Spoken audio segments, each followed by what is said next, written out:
L'antico nome dell'India era Bharata o Bharatavarsha, in cui il termine Varsha si riferisce ad un lembo di terra circoscritto da alcune catene montuose. Il termine Bharata nel Rig Veda, oltre ad indicare le terre indiane, è usato anche come epiteto per il dio Agni, il dio del fuoco.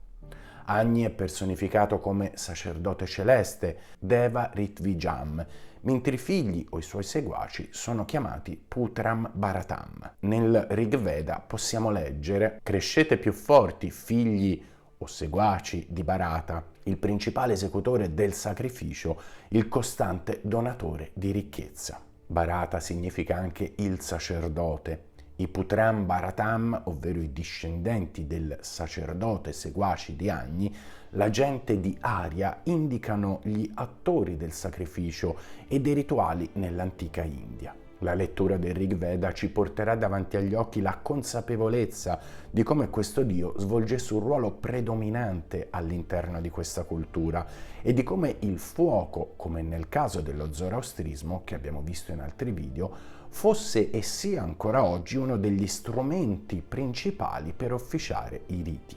I Bharata erano difatti coloro che accendevano il fuoco, inteso anche nel senso lato di conoscenza, il fuoco interiore, talvolta chiamato tapash, laddove una luce cancella l'oscurità dell'ignoranza.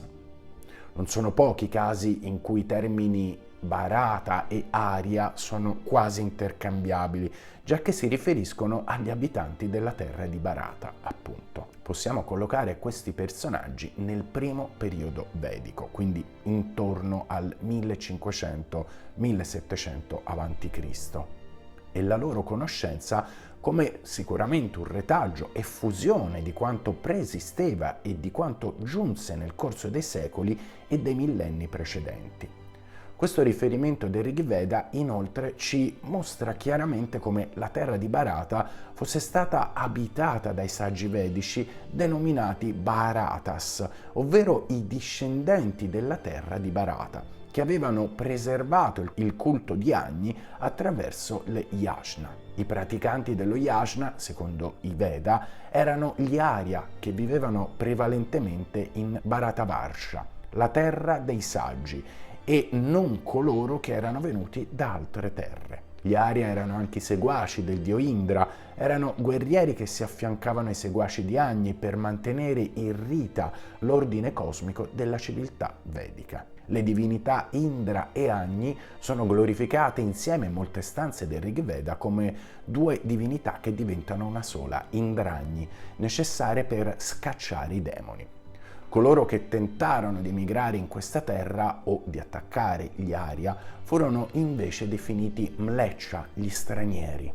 Nel testo Manusmriti, ovvero le leggi di Manu, viene indicata una terra il cui nome è stato tradotto in vari modi, tra cui terra santa, terra sacra, dimora degli dei e scena della creazione. Per gli induisti Brahmavarta fu il luogo dove i sapienti del passato, i rishi veggenti, udirono il Veda, così come altri testi fondamentali per questa religione. Questa è la terra sacra dei Brahmini, la più sacra, ed il luogo in cui tutto ebbe inizio. Quando avvenne la creazione, ad esempio, del mondo, vuole la tradizione indiana, Brahmavarta fu il primo luogo a vedere la luce. Il Manusmriti lo colloca in un luogo geografico ben preciso, posto tra i fiumi Sarasvati e Drishdavati, nell'odierno Pakistan prevalentemente. Nonostante abbondino i riferimenti nei testi antichi, la posizione e le dimensioni della regione sono state per molto tempo, in parte lo sono ancora oggi, oggetto non solo di incertezza accademica, ma anche di discussioni, e studiosi come gli archeologi Bridget e Raymond Olchin ritengono che il termine Brahmavarta sia stato usato come sinonimo anche di Aryavarta, cioè il luogo di origine degli ariani. In quest'ultimo caso, però, è bene specificarlo, il termine ariano deve essere inteso come sinonimo di nobile, in contrapposizione con mleccia, che vuol dire straniero o barbaro, quindi niente a che vedere con le tesi invasioniste ottocentesche di Max Müller, su cui torneremo in futuri video.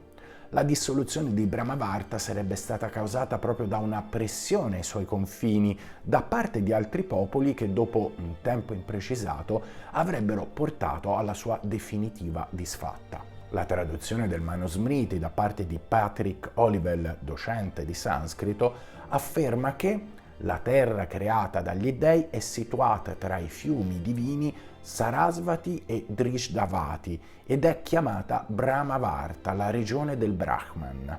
La condotta tramandata di generazione in generazione tra le classi sociali e le classi intermedie di quella terra è chiamata condotta delle brave persone. Kurukshetra, che poi diventerà il luogo in cui si svolgerà la battaglia del Mahabharata, e le terre dei Matsya, dei Pankalas e dei Shurashenakas costituiscono la terra dei veggenti dei Brahmini, che confina con il Brahmavarta. Tutte le persone sulla terra dovrebbero imparare le rispettive pratiche da un Brahmino nato in quella terra. I riferimenti nel testo sono, come avete sentito, oltremodo precisi. Anzitutto, come detto, la localizzazione tra il fiume Sarasvati e il Drishdavati ci permette di collocare spazialmente questo luogo. Drishdavati, identificato attualmente con il fiume Gaggar, significa colei dalle molte pietre, mentre Sarasvati significa colei che scorre. Abbiamo trattato ampiamente in altri nostri video e anche e soprattutto testi il fiume Sarasvati, ma ci interessa ricordare come dalla leggenda rigvedica nel 2002 una serie di studi e soprattutto immagini satellitari abbiano identificato il suo antichissimo corso essiccatosi a causa di un periodo di siccità durato ben 300 anni tra il 2200 a.C. e il 1900 a.C. Secondo le più antiche tradizioni vediche, questo fiume non era un corso d'acqua normale perché proveniva dal cielo e, fluendo sulla terra, le donò la fertilità. Sarasvati era anche la protettrice delle cerimonie sacre che venivano celebrate dai saggi ai margini di questi due fiumi. Le sue benedizioni erano invocate per una vita degna e giusta. Nel caso del fiume Drishdavati, invece, i testi antichi ci dicono che era stato un tributario della Sarasvati. Secondo la leggenda, il fiume ebbe origine da un recipiente del dio Brahma e la maggior parte degli ashram degli antichi rishi si trovavano proprio lungo il corso di questo fiume, tra le attuali città di Pushkar e la collina di Dosi. Anche il Rig Veda lo cita e afferma che i Brahmini preferissero officiare i riti sul suo corso piuttosto che sul corso del Sarasvati. Si deve notare poi come il Manusmriti affermi anche che Kurukshetra e le terre dei Matsya, dei Pankala e dei Shurashenaka costituiscono la terra dei veggenti del Brahmin, che confina con il Brahmavarta. Territori chiamati Brahmarshidesha, che sono ben noti e citati in moltissimi testi antichi e che sempre, secondo il testo Le leggi di Manu, accolsero i rishi fuggitivi quando Brahmavarta cadde.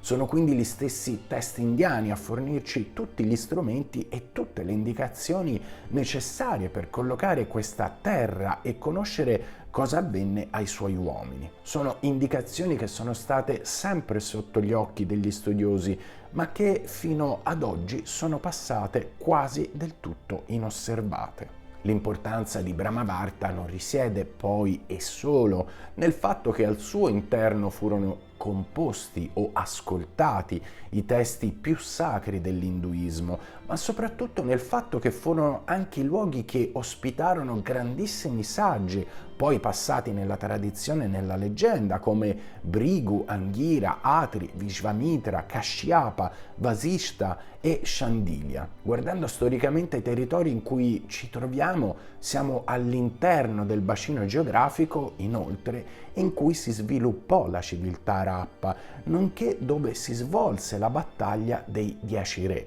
su cui anche qui torneremo a brevissimo.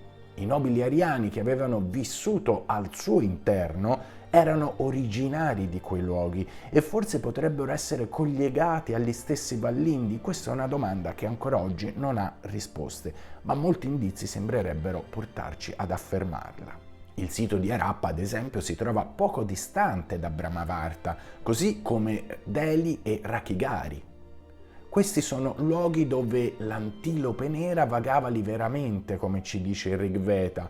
Ovunque l'antilope nera vaga liberamente c'è una preeminenza spirituale, affermano proprio gli antichi testi Vasishta Dharma Sutra e Baudhayana Dharma Sutra, entrambi composti tra il 600 e il 300 a.C. L'antilope nero è un animale sacro che si trovava proprio in quella regione e che è cantato anche nel Satapatha Brahmana. Il testo spiega e racconta una leggenda che ci narra come una volta il sacrificio sfuggì agli dei ed essendo diventato un'antilope nera iniziò a girovagare. Nelle leggi di Manu la presenza dell'antilope nera è legata ai territori di Aryavarta, ovvero la dimora dei nobili. La regione compresa tra l'Himalaya a nord e la catena dei monti Vindhya a sud e a est dal Vinashana e a ovest dal Prayaga è chiamata Madhya Desha, ossia la terra di mezzo. I saggi chiamarono Aryavarta la regione compresa tra queste due catene montuose che si estende dal mare orientale al mare occidentale. Là dove l'antilope nera è nativa e si aggira, quella è conosciuta come la terra atta al sacrificio. Al di là di quella vi è la terra degli stranieri, gli Mleccha appunto. I nati 2 volte devono cercare di stabilirsi in queste regioni, ma uno Shudra che abbia difficoltà a guadagnarsi da vivere può risiedere in qualunque luogo, così citano i testi antichi. Il riferimento all'antilope nera è oltremodo importante perché non solo costituiva un segno distintivo per identificare un luogo in cui era possibile svolgere i rituali puri, Yajniya Desha, ma distingueva anche le altre zone in cui questo animale non si trovava, come Mleccha Desha. E sempre l'antilope nera si trovava proprio nei territori precedentemente indicati, tra le attuali India e Pakistan. Come hanno suggerito Bridget e Raymond Olchin, sembra realmente che Aryavarta possa corrispondere con Brahmavarta. La descrizione e i riferimenti presenti nei testi antichi descrivono i medesimi luoghi. Brahmarshi Desha è il nome riportato nei testi per indicare l'intero gruppo di regioni abitati dai Brahmarishi, i saggi brahmanici e gli uomini pii.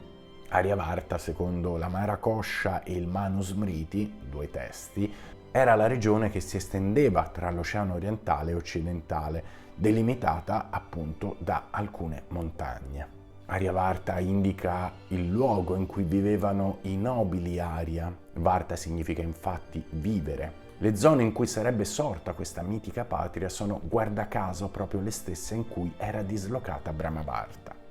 Il dato interessante è che apparentemente Aryavarta sembra però estendersi per un territorio più vasto, ma che ingloba quello di Brahmavarta. Quello che sappiamo è che la parola Aryavarta si trova in almeno 2 testi distinti.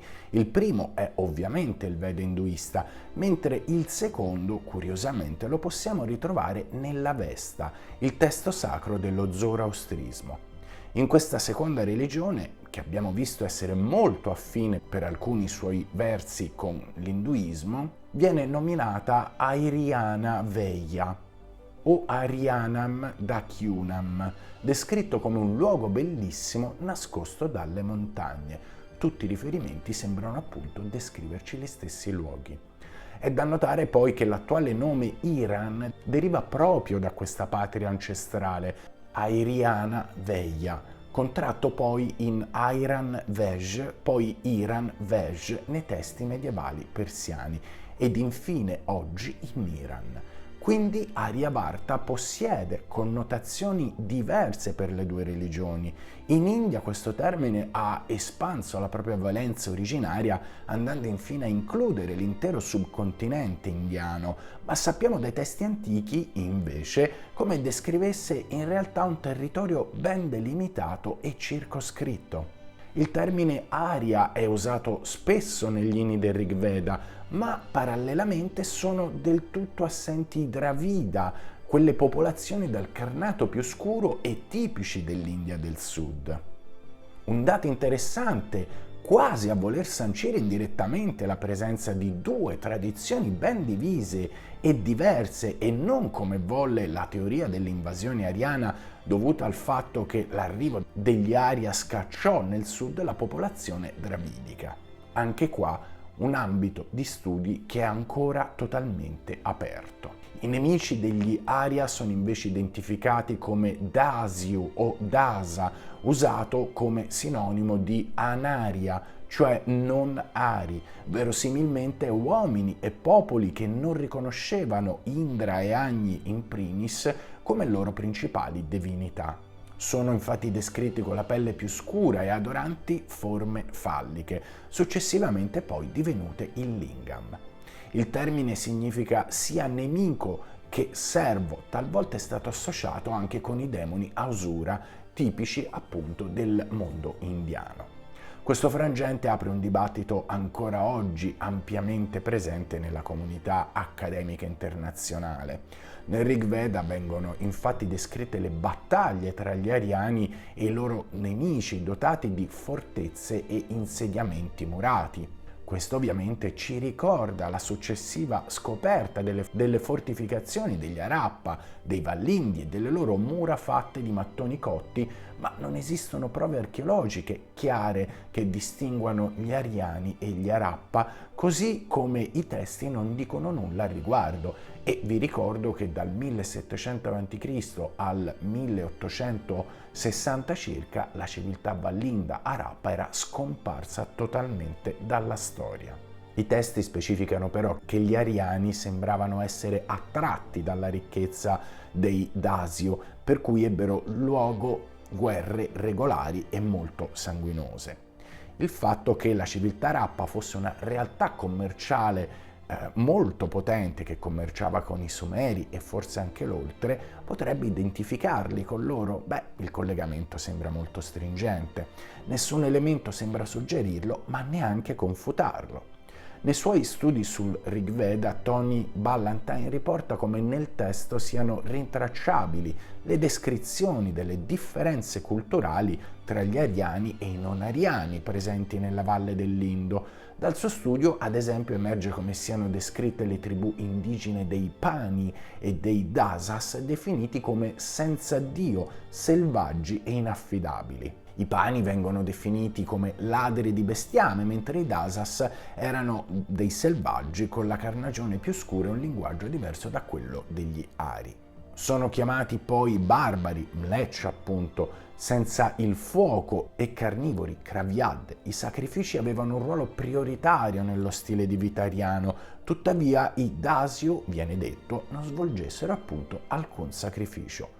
Un intero brano del settimo libro del Rig Veda usa aggettivi come Akratun, Aradra e Ayashnan applicati ai Dasio, enfatizzando il fatto che fossero fuori dal Dharma perché non effettuavano appunto i sacrifici, che erano l'elemento fondante e fondamentale del mondo ariano. Come abbiamo visto, inoltre, nella città di Mohenjo-daro viene ritrovato un sigillo collegato proprio al dio Rudra, antesignano di Shiva. A Shiva è legato il culto del lingam, che era attribuito anche ai Dasio. Nel Rig Veda però anche Sudas, che è l'eroe della battaglia dei 10 re, e Divodasa sono definiti Dasio, ma entrambi appartengono alla leggendaria storia aria dell'India e ne furono anche i mitici capostipiti. Com'è possibile poi che gli Ari fossero giunti ad adorare divinità dalla pelle scura come Shiva, Vishnu, Rama o lo stesso Krishna? Potrebbero essere poi divenuti gli Shudra, l'ultima casta che servivano le 3 classi superiori dei Brahman, i Brahmini, i sacerdoti, gli Kshatriya, i guerrieri, e i Vaishya, i mercanti, e da cui furono esclusi dai sacrifici e dai rituali? Se gli studi genetici ci dicono che tra gli uomini della civiltà Harappa e gli indiani moderni, quindi considerando ipotetici invasori ari, esiste un filo comune nel tempo che li lega, quindi si legarono, si mischiarono nel corso del tempo con matrimoni misti, potremmo pensare che si trattasse di realtà affini, ma che svolgessero ritualità diverse. Non sappiamo quasi nulla della civiltà Harappa, ma sappiamo che basavano la loro forza su città-stato autonome legate da elementi comuni ma altrettanto indipendenti e che avevano un importantissimo culto dell'acqua, e questo ce lo dimostra ad esempio la piscina, la vasca rituale che è stata trovata appunto a Mohenjo-daro e che troveremo successivamente insieme al culto del fuoco nella religione induista. Sarebbe possibile pensare che all'interno dello stesso bacino culturale ed etnico le diverse città potessero adorare divinità diverse e che quella area avesse preso semplicemente il sopravvento nel tempo? Non possiamo ovviamente assolutamente escluderlo. I dati in nostro possesso sono veramente scarsissimi, ma questa possibilità non può essere esclusa e negherebbe in buona parte la teoria principale dell'invasione ariana, per portare invece a pensare a delle invasioni molto più tranquille, meno violente, come Max Müller descrisse, che quando si assiste alla fine della civiltà vallinde iniziarono a penetrare all'interno del continente indiano. È possibile ipotizzare che vi fossero divinità diverse adorate tra gli Arya e i Dasio, e questo avrebbe portato questi ultimi a essere identificati come i non nobili? È possibile pensare che successivamente la disfatta della civiltà Harappa avesse portato ad una fusione delle due tradizioni? Dobbiamo considerare il fatto che la civiltà Harappa fu numericamente ben più numerosa di quella Arya. Sarebbe pertanto inverosimile ritenere che un esiguo numero di ariani, così come proposto nell'Ottocento da Max Müller, fosse riuscita a soverchiare una civiltà così numerosa nonostante fosse in un lento declino. Sono tutte domande a cui ad oggi non abbiamo risposte, ma che certamente costituiscono un elemento fondamentale per capire la storia di queste terre.